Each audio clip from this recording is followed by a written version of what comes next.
আরে হরিপদ, আজকে এত বড় হাঁড়ি কেন গো? এত বড় হাঁড়ি তো আমি জীবনে কারোর বাড়িতে দেখিনি।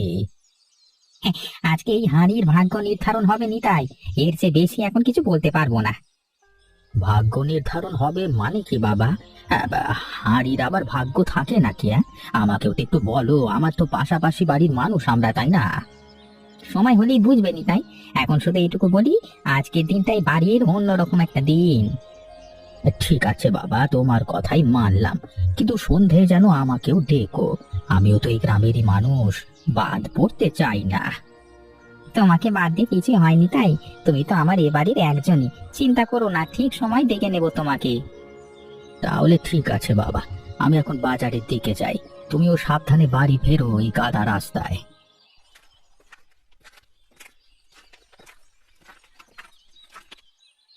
এত বড় হাড়ি! এটা তো কারোর বাড়িতে কোনোদিন দেখিনি। কোথা থেকে আনলে গো তুমি? এটা আমার ঠাকুরদার আমলের হাঁড়ি মালতী, বহুদিন লোকানো ছিল, আজকের জন্যই বের করলাম। আমাদের বাড়িতে এমন একটা হাড়ি ছিল আর আমি জানতাম না। এখনই ঢাকনা খুলবে না মালতী, ধৈর্য ধরো, সময় হলে সবটাই বুঝিয়ে বলবো তোমাকে। তোমার এই রহস্য করার স্বভাবটা আজও গেল না দেখছি। বিয়ের এত বছর পরও তুমি একই রকম রয়ে গেলে। যাই বলো মালতী, মাছটা কিন্তু সত্যি দারুণ পেয়েছি আজকে। বাজারে গিয়ে চোখ আটকে গিয়েছিল আমার। সত্যি তো, এত সুন্দর ইলিশ শেষ কবে দেখেছি মনেই পড়ছে না। আজকে রান্নাটা তাহলে বিশেষ হবে। ভারী তো বটেই মালতী, তবে আজকে দিনের জন্য এই কষ্টটুকু কিচ্ছু না। চলো এবার ভেতরে চলি, বাকিটা সবাই একসাথে দেখবো। দিদি, তোমরা এসে গেছো। তোমরা না এলে আজকের আসল ঘটনাটা মিস করতে জানো। কি ঘটনা বলো তো মেঘলা? তোর কথা শুনিয়ে তো এখন কৌতূহল বেড়ে গেল আমার। সে তো ভেতরে গেলেই বুঝবে দাদা। বাবা আজ সকাল থেকে এমন গম্ভীর হয়ে আছেন, কারণ কিছু বোঝারই উপায় নেই। চলো তাহলে ভেতরে গিয়ে দেখি কি কাণ্ড ঘটছে আজকে বাড়িতে। কি হয়েছে মেঘলা? এমন করে বলছো যেন আমাদের এক্ষুনি জানতে ইচ্ছে করছে। আমিও কিছু জানি না, শুধু দেখলাম সকালে বাবা একটা বিশাল হাড়ি নিয়ে ফিরলেন, আর তারপর থেকে গম্ভীর হয়ে আছেন। এত বড় হাড়িতে কি হবে মা? এ তো বিশাল হাড়ি, আগে তো কখনো দেখিনি। সন্ধ্যা পর্যন্ত অপেক্ষা করো, তখনই সব জানতে পারবে। এখন শুধু বলি আজকের দিনটা বিশেষ। মা, তুমিও দেখি বাবার মতোই রহস্য করছো। বাড়িতে কি হচ্ছে সেটা আমাদের তো জানবার অধিকার আছে। অধিকার তো নিশ্চয়ই আছে, কিন্তু আজকের ব্যাপারটা এমন যে আগে বললে মজাটাই নষ্ট হয়ে যাবে। মা, অন্তত এটুকু তো বলুন, এটা কি ভালো কিছুর জন্য না খারাপ কিছুর জন্য? নিশ্চিন্তে থাকো মা, একদমই ভালো কিছুর জন্য। খারাপ কিছু হলে কি আমরা এভাবে হাসি মুখে থাকতাম? তাহলে ঠিক আছে, আপনার কথা একটু ভরসা করলাম। তোমরা দুজনেই একদম আমার মতো কৌতূহলী। চলো এখন খেয়ে নাও, পরে না হয় গোয়েন্দাগিরি করবে। ঠিক বলেছো মেঘলা, খিদেতে তো পেট একেবারে চোঁচো করছে। আগে চলো খেয়ে নি, তারপর দেখা যাবে। মালতী, সব ঠিকঠাক প্রস্তুত তো? হ্যাঁ দিদি, সব ঠিক আছে। শুধু হরিপদ যেভাবে বলেছে সেভাবেই এগোবো আমরা, তুমি নিশ্চিন্তে থেকো। মেয়েটার মনে যেন কষ্ট না লাগে, সেদিকে খেয়াল রাখতে হবে। পরীক্ষা নেওয়া মানে কিন্তু কষ্ট দেওয়া নয়। সেটা আমিও জানি দিদি। দিদি, মাঝে মাঝে আমার নিজেরই মনে হচ্ছে এত লুকোচুরি না করে সরাসরি বললেই ভালো হতো। না মালতী, এভাবে তো আসল পরীক্ষা হয়, তাড়াহুড়ো করলে ফলটা ভুল হয়ে যায়। ঠিক আছে দিদি, সন্ধ্যা পর্যন্ত দেখি। আমি গোসলও করতে পারবো হরিপদ। এত বড় হাঁড়ি বানানোর কথা কার মাথায় এসেছিল বলো তো? কাকা, আপনি সত্যি গোসল করলে তো পুরো গ্রামে হইচই পড়ে যাবে। আরে না না, ঠাট্টা করছি না মেঘলা, তবে সত্যি বলছি, এমন হাঁড়ি জীবনে দেখিনি আমি। কাকা, আপনি সত্যি এসব করলে বাবা মা রাগ করবেন না তো? রাগ করলে করবে, কিন্তু হাসতে তো দোষ নেই মেঘলা। জীবনটা তো একটু মজা নিয়েই কাটাতে হয়।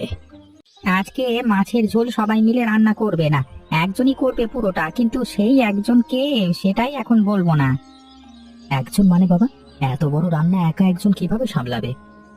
চিন্তা করো না সৌরভ, যাকে দায়িত্ব দেওয়া হবে তার সাহায্যের জন্য আমরা তো আছি। কিন্তু বেশি আপনিও তো কিছু জানেন মনে হচ্ছে, একটু ইঙ্গিতও তো দিতে পারেন। ইঙ্গিত দিলে তো মজাটাই নষ্ট হয়ে যাবে, ধৈর্য ধরো। হ্যাঁ, সেটাই তো দেখবার বিষয় বাবা, ধৈর্য ধরো, সময় হলে সবটাই স্পষ্ট হয়ে যাবে। কি হতে পারে সেই একজন? আমার মনে হচ্ছে কিছু একটা ইঙ্গিত আছে এর মধ্যে। বৌদি, চিন্তা করো না, আমরা তো সবাই একসাথেই আছি, যা হবে ভালোই হবে। হ্যাঁ মেঘলা, তুমি ঠিকই বলেছো, তবে মনটা একটু অস্থির লাগছে। চলো মাছটা কেটে কুটে রান্না বসিয়ে দিই, বেলা তো গড়িয়ে যাচ্ছে। না মালতী, এখনই না, শেষ উপকরণ না আসা পর্যন্ত চুলায় হাঁড়ি উঠবে না। শেষ উপকরণ মানে? আমাদের হেসেলে তো সবই মজুত আছে, আর কি লাগবে? সেটা তুমি এখন বুঝবে না মালতী, একটু সময় দাও আমাকে, সব বুঝিয়ে বলবো ঠিক সময়ে। তোমার এই ধাঁধা লাগানো স্বভাবের সাথে আমি এত বছর ধরে লড়াই করেছি, আজও হার মানতে হচ্ছে। আজকের হাটটা তোমার ভালোর জন্যই হবে মালতী, একটু অপেক্ষা করলে বুঝবে কেন এত কথা লুকিয়ে রাখছি। ঠিক আছে, দেখি শেষমেশ কি অপেক্ষা করে চমক আমার জন্য।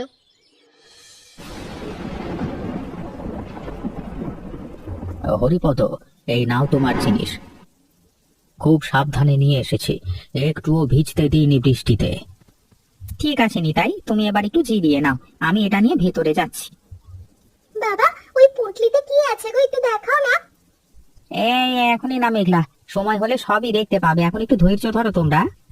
আমিও তো জানি না এতে কি আছে হরিপদ, শুধু বলেছিলে সাবধানে আনতে, তাই এনেছি। তোমার এই বিশ্বাসের জন্যই তোমাকে দায়িত্বটা দিয়েছিলাম নিতাই, তোমাকে ধন্যবাদ। সৌরভ, আমার তো মনে হচ্ছে আমাকে হয়তো কিছু শেখানোই হবে না আজ। সবাই আমাকে কেমন এড়িয়ে যাচ্ছে। এমন ভেবো না রূপা, বাবা মা তোমাকে খুব স্নেহ করেন, নিশ্চয়ই এর পেছনে কোনো কারণ আছে। জানি না সৌরভ, তবে মনে হচ্ছে আমি বুঝি এই পরিবারের যোগ্য বউ হয়ে উঠতে পারিনি। আজ সকাল থেকে সবাই এত কিছু লুকোচ্ছে, আমাকে কেউ কিচ্ছু বলছে না। এটা কি স্বাভাবিক সৌরভ? সত্যি বলতে আমার একটু অদ্ভুত লাগছে রূপা, তবে বাবার উপর ভরসা আছে আমার, উনি কখনো খারাপ কিছু বলবেন না বা করবেন না। হ্যাঁ, তোমার বাবার উপরে ভরসা আছে, শুধু মনটা অস্থির লাগছে। দেখো মা রূপা, মাছটা এভাবে ধরে কাটতে হয়, হাতের কবজিটা একটু বাঁকিয়ে দিলে সহজ হয়ে যাবে। ঠিক আছে পিসি, আমি চেষ্টা করছি, তবে আপনার হাতের মতো তো নিখুঁত হচ্ছে না। ও বেশ হয়ে যাবে, চিন্তা করো না, প্রথমবার সবারই কষ্ট হয়। পিসি, ওই বিশেষ মশলাটা কিভাবে দিতে হয় ঝোলে একটু শিখিয়ে দিন না। সে পরে দেখাবো, আগে এই কাটার কাজটা শেখো। ঠিক আছে পিসি, আপনি যা বলবেন সেভাবেই হবে, তাড়া নেই। এই তো ভালো মেয়ে, ধৈর্যই তো আমাদের সবচেয়ে বড় গুণ রান্নার ক্ষেত্রে, তোমার মধ্যে আছে দেখছি। পিসি, আপনার হাতের এই কৌশলটা আমি কখনো ভুলবো না, খুব সুন্দর শিখিয়ে দিচ্ছেন আপনি। শেখানোর আনন্দ তো কম না, তুমি এত মনোযোগ দিয়ে শিখছো, আমার দেখেও ভালো লাগছে। পিসি, আপনার এই মাছ কাটার কায়দাটা শিখে গেলে আমি তো নিজেই মায়ের মতো একটা নাম করতে পারবো রান্নায়। সেই আশাই তো রাখি, এই পরিবারের রান্নাঘরের ঐতিহ্য তো তোমার হাতেই যাবে। একটু দেখিয়ে নিন না কি আছে এই পুটলিতে। বোন, তোর কৌতূহলটা একটু কমাতে হবে দেখছি। তুইও তো আমার বয়সে এমনই ছিলি দাদা, শুধু আমাকে বলছিস কেন রে? তা ঠিক বলেছিস, চল এবার সবাই মিলে একটু চা খাই। সব ধর্ম এভাবে চুপি চুপি জিনিস দেখতে গেলে এমন তো হবে, একটু ধৈর্য ধরতে শেখো। ঠিক আছে পিসি, আর করবো না, কথা দিলাম। আজকের বৃষ্টিটা যেন থামারই নাম নিচ্ছে না, একটু আগেও তো এত জোর ছিল না। মা, এত বৃষ্টির মধ্যে সব ঠিকঠাক হবে তো? রান্নাটা শেষ করতে দেরি হয়ে যাবে না তো? চিন্তা করো না বাবা, সব ঠিক সময় হবে। তোমার বাবা সবকিছুই ভেবে চিন্তে করছেন। মা, বৃষ্টিটা কি আজ সন্ধ্যার আগে থামবে বলে মনে হয়? নাহলে তো সবকিছু কঠিন হয়ে যাবে। এই বৃষ্টি বেশিক্ষণ থাকে না, ধৈর্য ধরো। আজকে এই হাঁড়িতে শুধু মাছের ঝোল নয়, আরো কিছু রাধা হবে, এটা মনে রেখো সবাই। আরো কিছু মানে? আরো কি রাধা হবে বাবা? সেটা এখনই বলবো না রূপা, তবে এটুকু বলতে পারি আজকের রান্নাটা শুধু খাবার না, তার চেয়েও বেশি কিছু। বাবা, তুমি তো আজ সবাইকে একদম ধাঁধায় ফেলে দিলে। তোমরা সবাই মিলে দেখে একটা নাটকই বানিয়ে ফেলেছো আজকের সন্ধ্যাটাকে। আমিও তো কিচ্ছু বুঝতে পারছি না বাবা, তবে মজা মা, এই খুন্তিটা তো আগে কখনো দেখিনি, এটা কোথা থেকে এলো? এটা আমার শাশুড়ির খুন্তি ছিল রূপা, বহু বছর ধরে যত্ন করে রেখেছি। এটা কি আজকে রান্নার জন্য বের করলেন? হ্যাঁ মা, আজকে সন্ধ্যাটার জন্য এটা তুলে রেখেছিলাম, তবে এখনই সব বলতে পারবো না। কত পুরনো মনে হচ্ছে এটা, অথচ এখনো কি সুন্দর অবস্থায় আছে। যত্ন করে রাখলে জিনিস নষ্ট হয় না, ঠিক যেমন পরিবারের সম্পর্কগুলো যত্নেই টেকে। মা, আপনার কথাগুলো শুনলে মনে হয় প্রতিটা জিনিসের পেছনে একটা গল্প লুকিয়ে আছে। আমার তো মনে হচ্ছে কোনো গোপন মশলার রহস্য আছে এর মধ্যে, না হলে এত লুকোচুরি কেন করবে বাবা? আমার তো মনে হয় এটা পুরনো কোনো পারিবারিক নিয়ম, তোমাদের বাড়িতে তো অনেক পুরনো রীতি আছে শুনেছি। আমার তো কৌতূহল চরমে উঠছে, কিন্তু বুঝতে পারছি না আসল ব্যাপারটা কি। চলো চলো একটা বাজি ধরি, কার অনুমান ঠিক হয় দেখা যাক, হেরে গেলে সবাইকে মিষ্টি খাওয়াতে হবে। দারুণ আইডিয়া কাকা, আমি রাজি। আমিও রাজি, দেখা যাক আজকের এই রহস্য। এখন কেউ স্বাদ নেবে না এই ঝোলের, ঠিক সময় না হওয়া পর্যন্ত অপেক্ষা করতে হবে সবাইকে। বাবা, কতক্ষণ অপেক্ষা করতে হবে আর? গন্ধেই তো পেটটা চোঁচো করছে আমার। আরে, একটু ধৈর্য ধরো বাবা, সন্ধে হতেই সব রহস্যের সমাধান হয়ে যাবে। ঠিক আছে, আমিও রাজি। তবে আমার অনুমান হলো এটা নিশ্চয়ই কোনো পুরনো পারিবারিক রেসিপির সঙ্গে জড়িত। সবুরে মেওয়া ফলে মেঘলা, একটু ধৈর্য ধরো, দেখবে অপেক্ষাটা বৃথা যাবে না। আরে, আমারও তো একই অবস্থা হরিপদ। তবে তোমার কথায় বিশ্বাস আসে, মানে নিশ্চয়ই কিছু অপেক্ষা করছে আমাদের জন্য। ঠিক বলেছ নিতাই, এত বছরের অভিজ্ঞতায় বলতে পারি এই ধরনের অপেক্ষা কখনো বৃথা হয় না। নিশ্চয়ই আমার কাটাকুটিতে কোনো ভুল হয়েছে, তাই এত সবাই সাবধান হয়ে যাচ্ছে। বৌদি, তোমার মন খারাপ কেন? চলো একটু গল্প করি, সময়টা কেটে যাবে। ঠিক আছে মেঘলা, তোমার সাথে কথা বলে মনটা হালকা লাগে। বৌদি, তুমি জানো, তুমি এই বাড়িতে আসার পর থেকে সবকিছু কেমন যেন আরো প্রাণবন্ত হয়ে গেছে। সত্যি বলছো মেঘলা? আমার তো মনে হয় আমি এখনো ঠিকমতো প্রমাণ করতে পারিনি এই বাড়িতে। সেটা তোমার মনের ভুল ধারণা বৌদি, তুমি অনেক আগেই পরিবারের একজন হয়ে গেছো। তোমার কথাগুলো শুনলে সত্যি মনে জোর পাই মেঘলা। তুমি আমার সবচেয়ে বড় ভরসার জায়গা। সবসময় থাকবো বৌদি। তোমাকে বাবা ডাকছেন, চলো ভেতরে চলো। মনে হচ্ছে এবার আসল রহস্যটা জানা যাবে। ঠিক আছে, চলো দেখি কি অপেক্ষা করছে আমার জন্য। শোনো সবাই, আজকে সকাল থেকে আসলে একটা পরীক্ষা চলছিল, আর সেই পরীক্ষার কেন্দ্রবিন্দু ছিল রূপা। পরীক্ষা? আমার? কিন্তু কিসের পরীক্ষা বাবা? আমি তো কিছু বুঝতে পারছি না। তোমার ধৈর্য, তোমার মনোযোগ আর এই পরিবারের প্রতি তোমার ভালোবাসা কতটা গভীর সেটাই দেখতে চেয়েছিলাম আমরা। বাবা, তাহলে এতক্ষণের এই লুকোচুরি, এই রহস্য সবকিছুই ছিল রূপার জন্য? ঠিক ধরেছো বাবা। হ্যাঁ, তার রূপা প্রতিটা ধাপে যেভাবে ধৈর্য ধরে সব মেনে নিয়েছে, তাতে আমরা সত্যি মুক্ত হয়েছি। রূপা, তুমি একবারও অভিযোগ করনি, একবারও রাগ দেখাওনি, শুধু নীরবে সহ্য করেছো, এটাই তো সবচেয়ে বড় গুণ। মা, আমি তো ভেবেছিলাম আপনারা হয়তো আমাকে ঠিক বিশ্বাস করছেন না, তাই কষ্ট পেয়েছিলাম। সেই জন্যই তো আজ ক্ষমা চাইছি মা। বিশ্বাস করো, এর পেছনে ভালোবাসা ছাড়া কিচ্ছু ছিল না। আমরা জানতাম এটা তোমার জন্য কষ্টের হবে, তবু বুঝতে চেয়েছিলাম তুমি সত্যি এই পরিবারকে আপন করেছো কিনা। এখন সবটা বুঝতে পেরেছি মা। আর সত্যি বলতে এই পরীক্ষা আমাকে অনেক কিছু শিখিয়েছে। সেটাই তো চেয়েছিলাম রূপা। তোমার মধ্যে যে ধৈর্য আর ভালোবাসা দেখেছি, তা পরিবারের সবচেয়ে বড় সম্পদ। এই দেখো রূপা, এই মশলার পুরোটাই ছিল সেই রহস্য। এটা বছরে মাত্র একবারই ব্যবহার হয়। এই যত্নে রাখা এই মশলা, আমি তো ভাবতেই পারিনি এমন কিছু থাকতে পারে এর ভেতরে। আর মা রূপা, সেদিন আমি তোমাকে মূল ধাপটা শেখাইনি, সেটাও এই পরীক্ষারই অংশ ছিল। তাহলে আপনারা সবাই মিলে আমাকে পরীক্ষা করছিলেন এতদিন ধরে? হ্যাঁ বৌদি, আর তুমি একদম পাশ করে গেছো। 100 দেওয়া উচিত তোমায়। আমিও তো এতক্ষণ শুধু একটা বার্তাবাহকের কাজ করেছি রূপা। আসল কারিগর তো তোমার শাশুড়ি আর পিসি। আমি জানতাম তুমি পারবে রূপা। হ্যাঁ, আমার তোমার উপর সব সময় পুরো বিশ্বাস ছিল। আর এই মশলার গুঁড়োটা এখন থেকে তোমার হাতেই থাকবে, এটা রক্ষা করার দায়িত্ব তোমার। আমি এটা যত্ন করে রাখবো পিসি, ঠিক যেভাবে আপনারা এতদিন রেখেছেন। চলো চলো, এবার রূপার হাতের শেষ ধাপটা তুলে দেওয়ার সময় হয়েছে, আর দেরি করা ঠিক হবে না। আজ থেকে ধাপটা তুই করবি রূপা, এই মশলা তোর হাতেই ঝোলে মিশবে। মা, আমি সত্যি এই দায়িত্বের যোগ্য কিনা জানি না, তবে আমি চেষ্টার কোনো ত্রুটি রাখবো না। তুমি ঠিক পারবে মা, আমার মনে কোনো সন্দেহ নেই। তোমার হাতেই এখন এই পরিবারের স্বাদ বেঁচে থাকবে। সাবধানে মেশাও মা, তাড়াহুড়ো করো না, নাড়াচাড়া করো ঠিক করে। ঠিক আছে পিসি, বলুন কতটা দেব? আমি তো প্রথমবার করছি, ভুল হলে বলে দেবেন। এইটুকুই যথেষ্ট, তোমার হাত তো এমনিই ভালো, চিন্তা করো না, সুন্দর হবে। দেখো রূপা, এই মশলাটা একটু একটু করে ছড়িয়ে দাও, পুরোটা একসাথে দিলে স্বাদ আসবে না। এভাবেই তো মা, আমি ঠিক করছি তো? একদম ঠিক করছো, আর একটু ধীরে, তাড়াহুড়ো করলে জমাট বেঁধে যাবে। দেখলে তো মালতী, বলেছিলাম না মেয়েটার হাতে জাদু আছে, প্রথমবারই সুন্দর করেছে। এই তো, এবার ঢাকনাটা লাগিয়ে দিলাম, এখন শুধু অপেক্ষা করা বাকি। বৌদি, তোমার হাতের এই বিশেষ রান্না আমার তো এখনই খেতে ইচ্ছা করছে। যাই হোক না কেন রূপা, তুমি চেষ্টা করছো পুরোপুরি, সেটাই আসল কথা আমার কাছে। বৌদি, তোমার হাতে তো সত্যিই জাদু আছে গো, এত সুন্দর গন্ধ বেরোচ্ছে। সত্যি বলছো মেঘলা?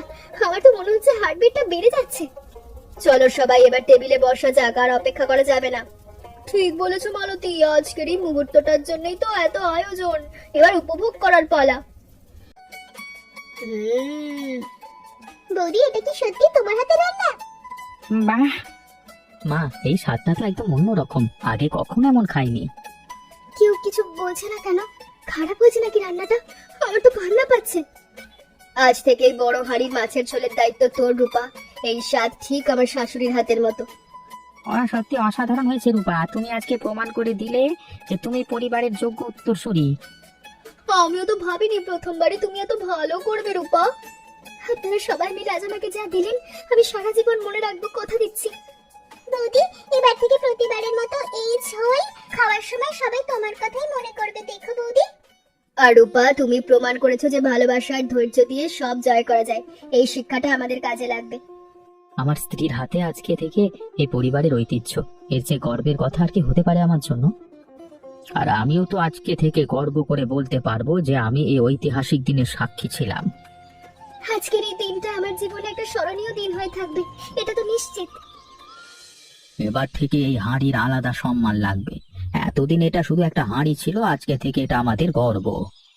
কাকা, আপনি তো এখন হাড়ির সাথেও গল্প জুড়ে দিলেন, দেখবেন পরের বার সবাইকে এই গল্প শোনাবেন। হ্যাঁ, শুনতেই তো হবে রে মেঘলা, এমন একটা দিনের কথা কি চেপে রাখা যায় নাকি? কাকা ঠিকই বলেছেন, আজকের এই দিনটা সত্যি গল্প হয়ে থাকবার মতো। আর এই বড় হাঁড়িটা আজকে থেকে সত্যি পরিবারের গর্বের প্রতীক হয়ে থাকবে। বড় হাঁড়ির আসল মূল্য তার আকারে নয়, সবাইকে একসঙ্গে বসিয়ে খাওয়ানোর আনন্দে। আজকে সেটাই সবচেয়ে ভালো বুঝলাম আমি। আর আজ থেকে তুমি এই বাড়ির প্রকৃত রক্ষক রূপা, তোমাকে ছাড়া এই ঐতিহ্য এগোতেই পারে না। আমি তো ভাবিনি রূপা এত তাড়াতাড়ি সব শিখে নেবে। তোমার শেখার আগ্রহে আমি মুগ্ধ হয়েছি। আপনার শেখানোর ধৈর্য আমাকে এতদূর নিয়ে এসেছে পিসি, সবাইকে অনেক ধন্যবাদ দিলেও কম হবে। আরে আর আমাকে, আমিও তো একটা পুঁটুলি বই নিয়ে এসেছিলাম এই বৃষ্টির মধ্যে, আমাকেও তো একটু কৃতিত্ব দাও। ঠিক আছে কাকা, আপনাকেও এই গল্পের নায়ক বানিয়ে দিলাম, খুশি তো? আজ আমি সত্যিই বুঝলাম এই পরিবার আমার শ্বশুর বাড়ি নয়, এরা আমার নিজের ঘর, আমার নিজের আপনজন। আমার তো মনে হচ্ছে সামনের বছর থেকে এই বিশেষ দিনটা সবাই মিলে একসঙ্গে উদযাপন করব, কি বলো হরিপদ? দারুণ প্রস্তাব দিদি, আজকে থেকেই তাহলে ঠিক হয়ে গেল, প্রতি বছর এই বর্ষার দিনেই আমরা এভাবেই সবাই মিলে বসবো। তোর তো সবসময় সবকিছুর প্রথম ভাগ চাই মেঘলা, এটা তো নতুন কিছু না। সেটাই তো আমার অধিকার দাদা, ছোট বোন বলে কথা। তোমরা দুই ভাই বোনের এই খুনসুটি দেখতেই তো এত ভালো লাগে আমার।